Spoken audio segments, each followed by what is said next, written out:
para sa ating mga balita. Bagong terrorist attack sa US, nabisto, at bansang Iran.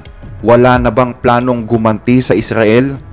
Pero bago natin umpisa ng ating mga balita, mangyari po lamang na i-like ang video ito para sa pagpapatuloy ng paghahatid natin ng ating mga updates mula sa loob at labas ng bansa.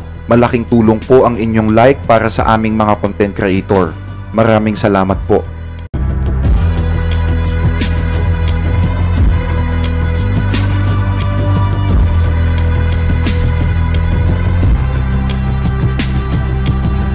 Isang lalaki mula sa Texas ang dinakip kamakailan dahil sa tangkang pagbibigay ng mga materyales bilang suporta sa grupong Islamic State or ISIS at nagpaplano umano ng isang terrorist attack sa Houston. At nito lamang Huwebes ay iniharap siya ng otoridad sa federal court.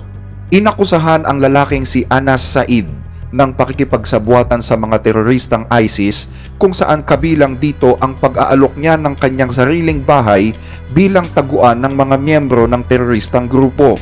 At inamin din niya sa korte na bahagi siya ng plano na magsagawa ng isang terrorist attack na katulad ng nangyari noong 9/11. Ayon sa mga prosecutors, mahabang panahon ang ginugol ni Said at ng kanyang grupo sa pakikipag-usap at pagbuo ng plano kung papaanong isasagawa ang pag-atake sa Houston, Texas, kung saan dito rin siya nakatira. Nagsasaliksik din umano ang lalaki sa internet kung papaanong bumuo ng bomba at kung papaano ito ikokonekta sa cellphone bilang detonator. Gumawa rin anya ang suspect na mga video kung saan makikita ang pagpuri sa kabutihan daw ng ISIS. Ganun din ang kamatayan na dala ng ISIS at ang pangangailangan na magpatuloy ang terorismo ng grupong ito. Nakita din ng mga prosecutors na dedikado siya sa pagbibigay ng suporta sa ISIS sa kahit anong paraan. Si Said ay 28 anyos. Inaresto noong nakaraang linggo at nitong Huwebes ay nag-plead ng not guilty sa kasong inihain laban sa kanya. Si Said ay ipinanganak sa Houston ngunit nanatili ng ilang panahon noong kanyang kabataan sa bansang Lebanon. Sa ngayon ay mananatili siya sa federal custody matapos ng kanyang pag-aresto. Ayon kay Douglas William Johnson, isang special agent sa FBI Houston, simula pa noong 2017 ay minamanmanan na si Said ng mga miyembro ng FBI Houston. Pero sinabi ng abogado ni Said na ang mga akusasyon sa kanyang kliyente ay umiikot lamang sa mga video na natagpuan sa kanya at sa mga propaganda. Wala umanong matibay na basihan na sangkot ito sa anumang aktwal na terrorist activity. Wala din umanong batayan na si Said ay sangkot sa mga pagpaplano ng terrorist attack. Kung mapapatunayang nagkasala, si Said ay maaaring maharap ng hanggang sa 20 taon na pagkakakulong. Nagbanta naman si State Prosecution Attorney Alamdar Hamdani laban sa mga nangangarap na maging terorista na hahanapin silang lahat at hindi sila makakaligtas kahit pa magtago sila sa likod ng encrypted app o hindi kilalang social media profile. Sa iba pang balita, nahaharap ngayon sa isang malaking dilema ang leader ng Axis of Evil o ang bansang Iran. Dahil yan sa wrong timing ng paghihiganti sana nila sa Israel at sa naging resulta ng eleksyon sa US. Hati ang paniniwala ang karamihan sa Iran na mas magiging makapangyarihan si Trump ngayon dahil hawak na niya ang Senado at ang Kongreso ng Amerika at nagtagumpay na ma-eliminate ang lahat ng kalaban sa politika. Posible rin na lahat ng mga kasong ibinabado sa kanya ay mapawalang saysay. Higit pa rito, malakas ang paniniwala ng mga analyst sa Iran na gagamitin ang mga akusasyon ng assassination plot na pinaplano umano ng Iran laban kay Trump sa pagbuo ng mga desisyon ng President-elect laban sa kanilang bansa. Matatandaan na halos malumpo ang Iran noong unang termino ni Trump sa White House. Nahinto ang nuclear project ng Iran. Pinatay si Qasem Soleimani na pangalawa sa pinakamakapangyarihang tao sa Iran at ang matinding sanksyon sa kanilang mga produktong petrolyo.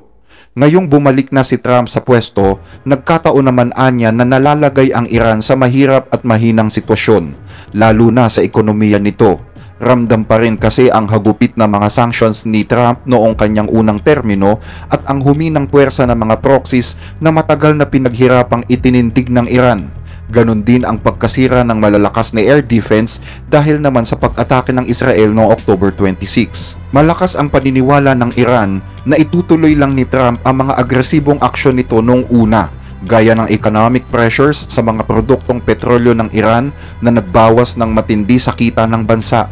Posible rin anyang suportahan ni Trump ang pagtatayo ng IMEC o India Middle East Europe Economic Corridor.